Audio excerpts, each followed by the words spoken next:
Hi, this is Ernie. I'm the guy who had $6 in his checking account to now having millions of dollars. For those who have never invested but watch my videos, you might be thinking, man, I don't even understand anything he's saying.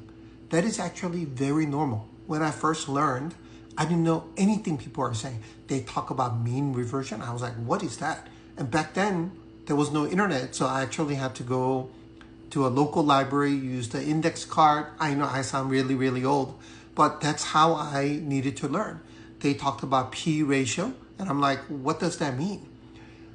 All that actually is normal because if you think about it, when you start cooking and when somebody tells you to blanch something, you're like, what does that mean?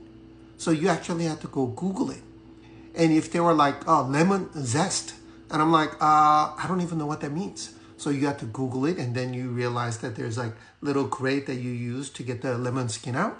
Like sous vide something. I'm like, you couldn't come up with like English word to do this, that you have to use the French word. There are so many words like this that you're not familiar with, and that is normal. All you have to do is spend a little bit of time to learn all these lingos that people use.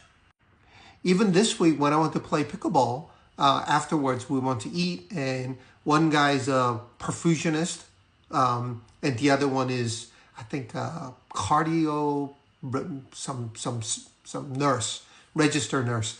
And while they were talking, I didn't understand anything. They were using their own slang that they typically use.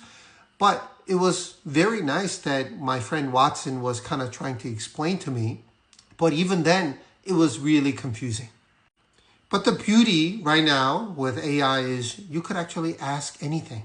So I'm just going to show you how to use some of these Grok or ChatGPT tools. Grok is free, so I tend to utilize it, and I think it's less filtered, less biased.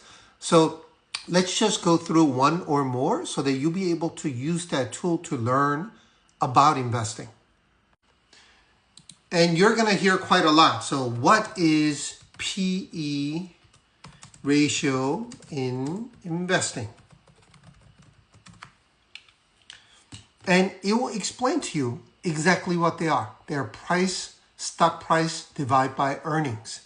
And you might be, and it has examples.